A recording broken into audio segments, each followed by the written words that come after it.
Dad, perfect events. When my daughter told me, "Dad, you can't live alone anymore. Sign this paper and, well, take care of everything," I trusted her completely.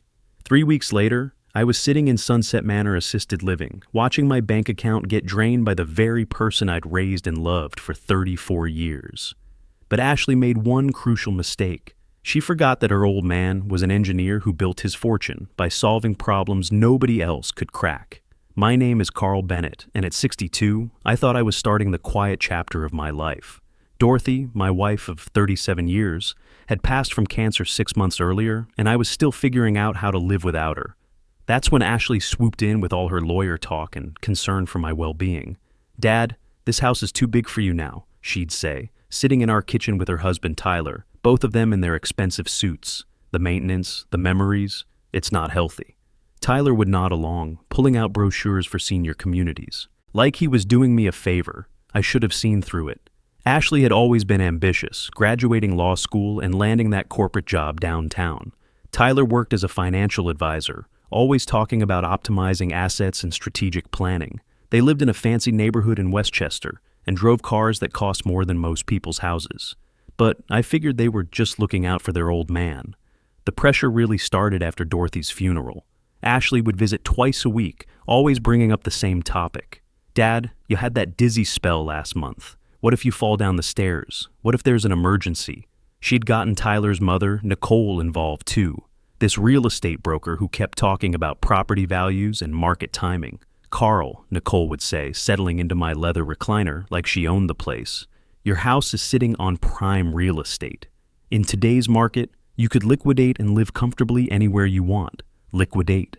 Like my home of 25 years was just another investment to cash out. The dining room where we'd celebrated Ashley's law school graduation. The kitchen where Dorothy had taught Ashley to make her grandmother's apple pie. The workshop in the basement where I'd built Ashley's dollhouse when she was 7. All just square footage to Nicole Brooks. The final push came on a rainy Tuesday in March. Ashley arrived with a stack of papers and that serious expression she'd worn since law school. The rain was drumming against the windows of my living room as she spread documents across my coffee table like she was closing a business deal. "Dad, Tyler and I found the perfect place for you. Sunset Manor has everything. Medical staff on duty 24/7, activities coordinator, people your age. You'll love the independence." Independence. That was rich, coming from someone trying to control my living situation. She pulled out glossy brochures showing smiling elderly people playing cards and doing watercolor. Paintings. "Look at these amenities, Dad. Restaurant-style dining, transportation services, even a putting green. It's like a resort. A resort where you pay $4,800 a month to eat institutional food and wait for death," I thought. But I kept my mouth shut. "We just need you to sign this power of attorney," Ashley continued, sliding a thick legal document toward me. "It's temporary, just until we get everything transferred and you're settled. He'll handle all the financial stuff, so you don't have to worry about it." Power of attorney.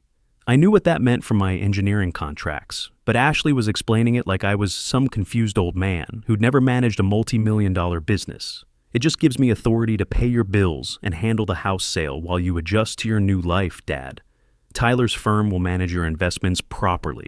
You know how complicated modern portfolio management has become."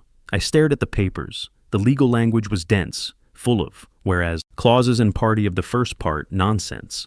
Dorothy would have read every line twice, made notes in the margins, and probably called our attorney for clarification. But she wasn't there to catch what I missed. Tyler leaned forward, his expression all professional sincerity. "Carl, I've reviewed your current investment strategy, and frankly, it's pretty conservative for someone your age. We can do much better with active management. Active management, code for higher fees and more risk with other people's money." "Dad," Ashley added, reaching over to squeeze my hand, "I know this feels overwhelming, but Tyler's firm has handled much larger estates than yours. This is what they do. What they do, like stealing from vulnerable widowers, was just another service they offered. Ashley was my daughter. I'd walked her down the aisle 3 years ago, helped with her student loan payments when she was struggling as a junior associate, celebrated every promotion. If I couldn't trust her, who could I? Trust? The rain kept drumming against the windows. Ashley and Tyler sat watching me, patient as vultures waiting for roadkill to stop twitching. I picked up the pen and signed the papers. That was the biggest mistake of my life. 3 weeks later, I was unpacking my belongings in a 300-square-foot room at Sunset Manor. The walls were institutional beige. The furniture looked like it had been ordered from a hospital supply catalog, and the single window faced the parking lot instead of the garden they'd shown me in the brochures. Ashley had sold my house faster than I'd thought possible. The market was perfect, Dad. We got $1.2 million, way above asking price. She handed me the facility contract like it was a gift. And look, your monthly fee is only $4,800. Your Social Security and pension will almost cover it. Almost cover it. For a man who'd built a business worth $8.5 million, I was suddenly living on a budget that barely covered my rent. The cafeteria at Sunset Manor served dinner at 5 p.m. sharp, and the menu never changed. Tuesday was always meatloaf that tasted like cardboard. Wednesday was fish that smelled like it had been frozen since the Carter administration.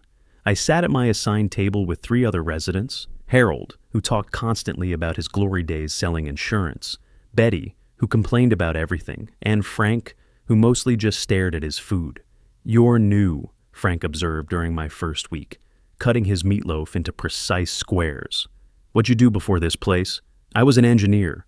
Built bridges, designed water treatment systems." Frank nodded. "I was a machinist for 40 years. Funny how we all end up in the same place, isn't it?" It was funny, but not in a way that made me laugh. The first red flag appeared 2 weeks into my stay at Sunset Manor. I tried to access my business account online to check on my investments, using the computer in the facility's common room. The screen was ancient, probably donated by some family, who'd upgraded their own setup, but it worked well enough for basic internet access. When I entered my login information, the screen flashed, "Password incorrect." I tried again, thinking I'd mistyped. Same message. On the 3rd attempt, I got locked out entirely. I called First National Bank from the phone in my room, the same bank where I'd done business for 25 years. After navigating through their automated system for 10 minutes, I finally reached a human being. "I'm sorry, Mr. Bennett, but all inquiries regarding your accounts have to go through Ashley Coleman, your power of attorney. Bank policy for protected accounts." Protected accounts. Like I was some kind of criminal who couldn't be trusted with my own money. That's when I noticed something odd about the name. "Did you say Ashley Coleman?" "Yes, sir. Ashley Coleman is listed as your primary contact and financial representative." Ashley Coleman. She had hyphenated her name on the legal documents, something she'd never done before in 3 years of marriage. Tyler had always complained about modern women keeping their maiden names, said it showed a lack of commitment. Now, suddenly, she was Ashley Coleman on my bank records. I called her office downtown, a glass tower on 5th Street, where her law firm occupied 3 floors. The receptionist put me through to her assistant, some kid who sounded like he was barely out of college. "Oh, Mr. Bennett, Ashley mentioned you might call. She's in depositions all week, but she asked me to tell you that she's updated all the accounts for easier management." Easier management. What kind of updates? "Well, Tyler's handling the investment portfolio now." She said, "You don't need to worry about any of that complicated financial stuff anymore." Complicated financial stuff. ID run a consulting firm with 47 employees and federal contracts worth millions. But suddenly, I was too old to understand basic banking. "Can you have her call me when she's free?" "Sure thing. She's pretty swamped with the Morrison case." But I'll give her the message. The Morrison case. I knew that name. Morrison Development had been one of my biggest clients before I retired. They'd hired my firm to design the water systems for 3 major housing developments. Now, Ashley was representing them in some legal matter, probably making more in a month than most people saw in a year. The second red flag came when I tried to visit my old house to pick up some tools from the garage. I'd forgotten my good multimeter and my father's level set, things I thought I might want if I ever got the urge to build something again. I took the bus to my old neighborhood, a 45-minute ride that gave me plenty of time to think about how much my life had changed. The house looked different already. New paint on the shutters, different flowers in Dorothy's garden. The young couple who'd bought it had 2 kids, and I could hear them playing in the backyard. When I tried my key in the front door, it didn't work. The locks had been changed, of course. I rang the doorbell instead. The woman who answered was maybe 35, with paint-stained fingers and a friendly smile. "Oh, you must be Mr. Bennett, the previous owner, right?" previous owner. That stung more than I had expected. I'm sorry to bother you, I said. I just wanted to pick up a few tools I left in the garage. Should only take a minute. Her smile faltered. I am sorry, but the sellers never mentioned anything about tools. The garage was completely empty when we moved in. Empty. Ashley and Tyler had cleaned out everything, even my father's old toolbox that I had planned to pass down to my grandson someday. Are you sure? There should have been a red toolbox on the workbench and some hand tools hanging on pegboard. No, nothing like that. The real estate agent said all personal property had been removed by the family. The family. That would be Ashley and Tyler, disposing of 40 years of accumulated memories like they were clearing out a storage unit. I drove back to Sunset Manor, feeling like something was seriously wrong, but I couldn't put my finger on it. The bus ride gave me time to think, and the pieces weren't adding up. Ashley had moved fast, maybe too fast.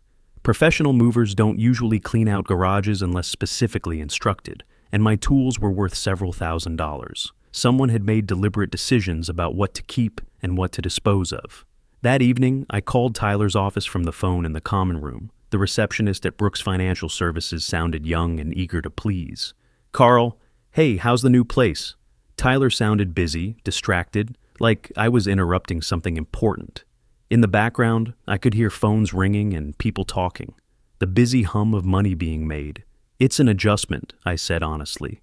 Tyler, I tried to access my business accounts today, but the passwords have been changed.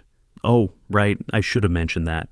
I'm restructuring your portfolio for better returns, moving everything into more aggressive growth funds while you're young enough to weather the volatility.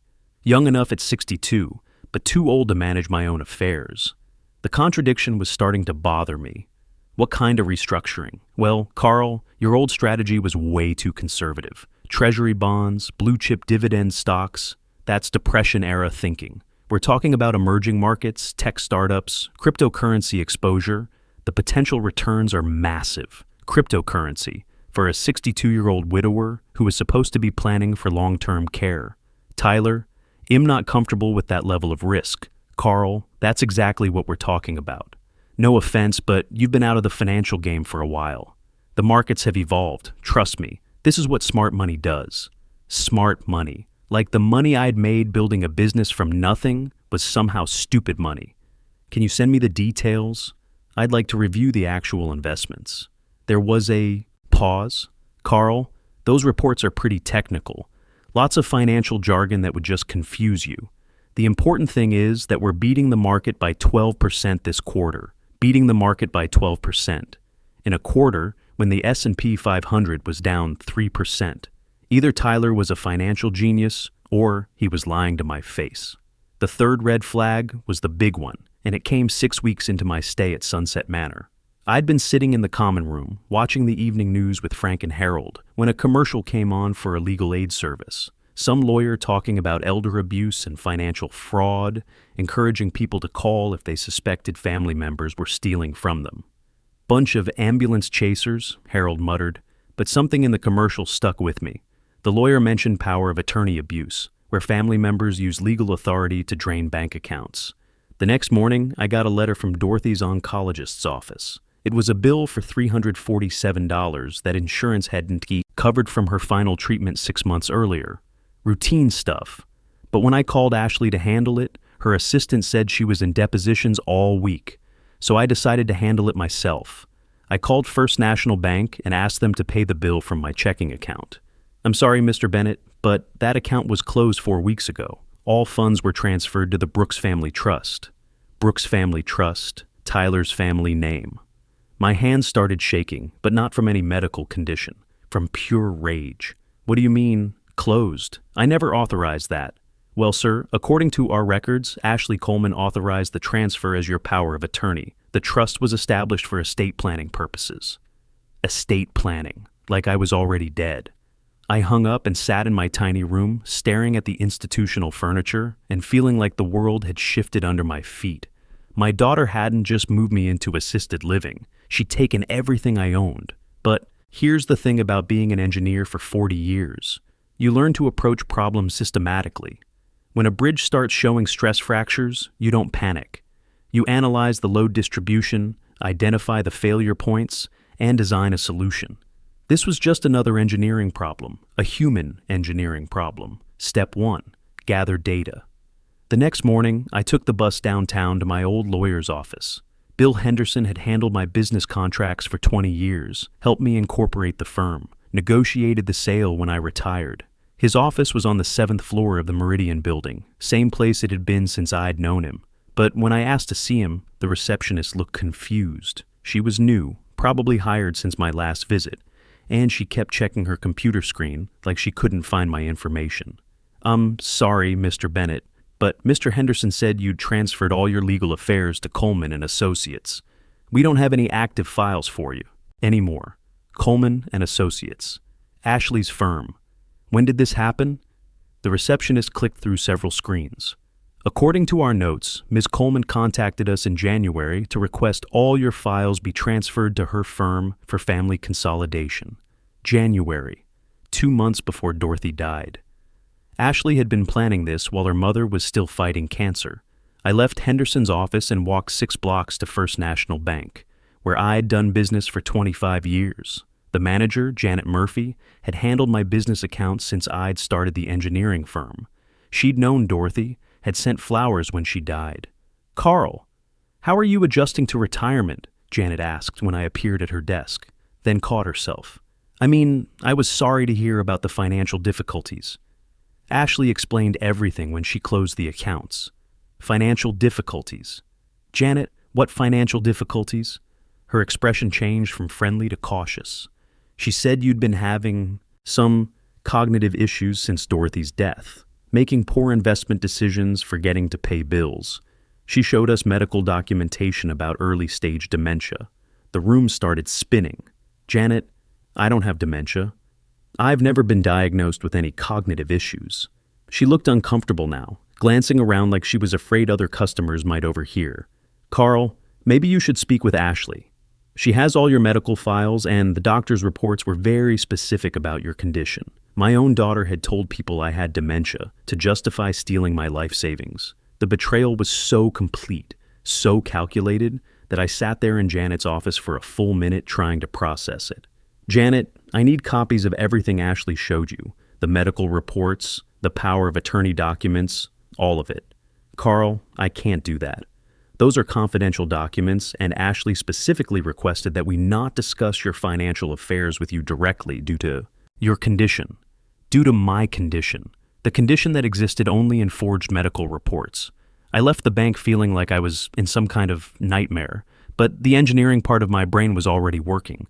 If Ashley could create fake medical records, she'd left a paper trail. And if there was one thing I'd learned from 40 years of government contracts, fraud always leaves evidence. That evening, I called my old business partner, Eddie Morrison, who'd retired to Florida the year before I sold the firm. Eddie, I need you to send me copies of all our partnership dissolution documents from when I retired. Carl, what's going on? Ashley's people already requested all that paperwork months ago. Nice girl, very professional. Said she was handling your estate planning. Ashley's people had been collecting evidence of my assets long before I'd signed any power of attorney. This wasn't spontaneous greed. This was premeditated theft. Eddie, how much was my buyout worth when we dissolved? The partnership? You don't remember? $4.8 million, plus the retained earnings distribution. Carl, are you feeling okay? $4.8 million. Add the house sale at $1.2 million, plus my retirement accounts worth $2.5 million, and Ashley and Tyler had stolen $8.5 million from me. The next morning, I called a private investigator named Scott Pierce, who specialized in financial crimes. I'd found his name in the Yellow Pages, and his office was downtown near the courthouse, convenient for someone who spent a lot of time testifying in criminal cases.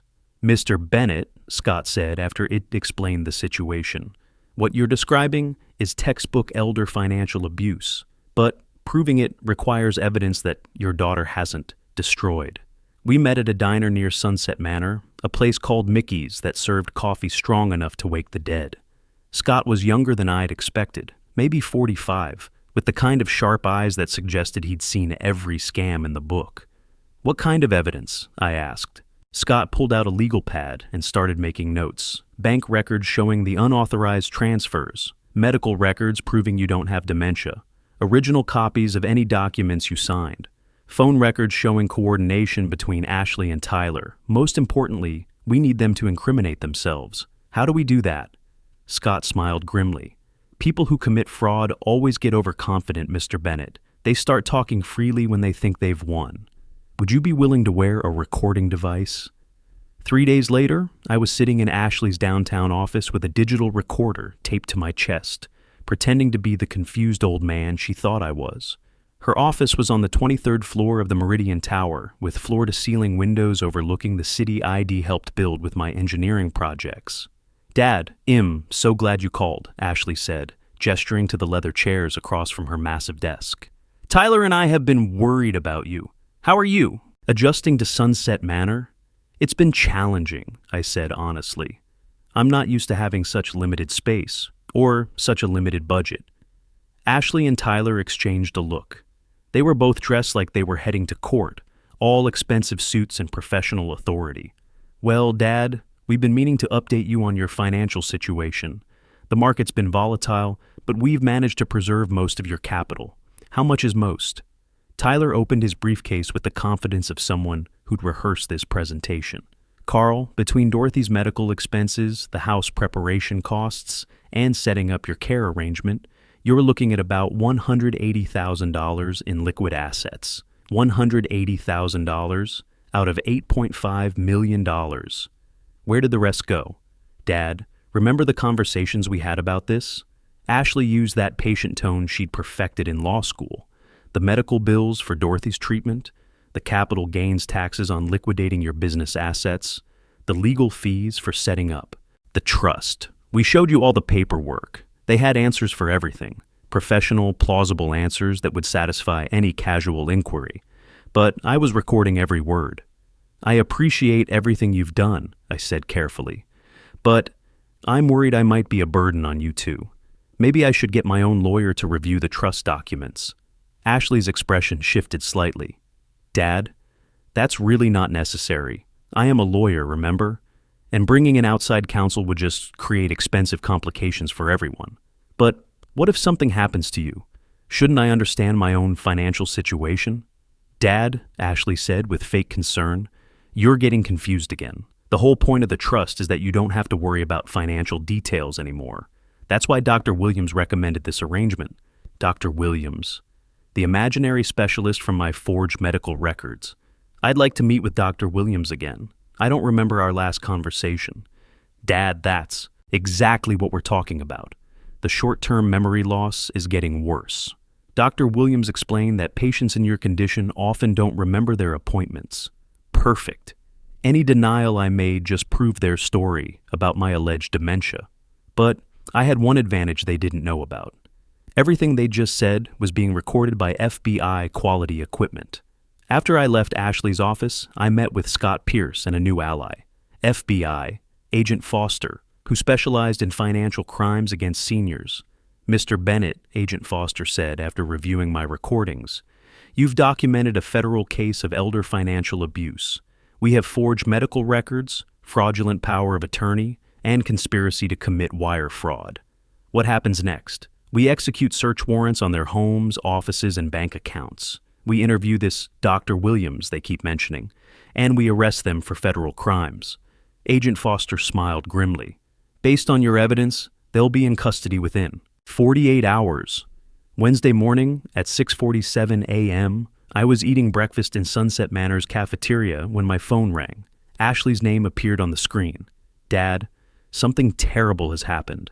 There's been some kind of misunderstanding with the FBI. What kind of misunderstanding? They've frozen all our accounts. They're saying we committed fraud, but Dad, we were protecting your money. You have to call them and explain about your condition. My condition. The one that existed only in their forged documents.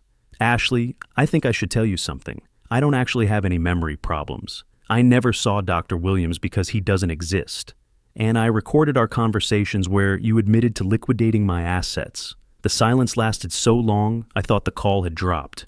Dad, you can't do this to your own family. You already did it to me. 6 hours later, Ashley Coleman and Tyler Brooks were arrested at their respective offices and charged with elder financial abuse, wire fraud, and Conspiracy to commit identity theft. Today, I'm sitting in the kitchen of my new house, smaller than the old one, but bought with my recovered $8.2 million. I used $2 million to establish the Bennett Foundation for Elder Financial Protection. Ashley wrote me 4 letters from federal prison. I returned them all unopened. At 62, I've got plenty of years left to make sure other families don't have to learn these lessons the hard way. Remember this: age doesn't make you stupid, grief doesn't make you incompetent, and when your own family decides you're disposable, that doesn't make you helpless. It makes you motivated to prove them dead wrong. The biggest mistake predators make is assuming their victims are too weak or too trusting to fight back. Sometimes that trust is exactly what gives you the patience to build an airtight case against them.